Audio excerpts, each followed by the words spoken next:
As the summer comes to an end, I cannot tell you what a relief it is to have finally completed my chemotherapy treatment. 9 xhur ibsa, għalija u familta, il-Prinċipessa ta' Wales b'filmat fejn tidher ma' żewġa William u 3 ulieda. Tiftaħ qalba dwar kif l-aħbar li kellha l-kanċer qalbitilhom ħajjithom ta' taħt fuq. Imma issa d-dawl beda jfeċċ fi triq twila li mxiet. The cancer journey is complex, scary and unpredictable for everyone, especially those closest to you.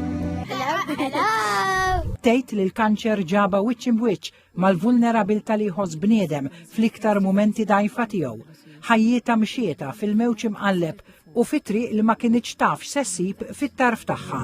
This time has above all reminded William and me to reflect and be grateful for the simple yet important things in life, which so many of us often take for granted, of simply loving and being loved. Il-Prinċipessa Kate qalet li qed tħares il-qudiem li terġa' tibda l-impenji tagħha u tos kull mument ta' kull ġurnata. To all those who are continuing their own cancer journey, I remain with you, side by side, hand in hand.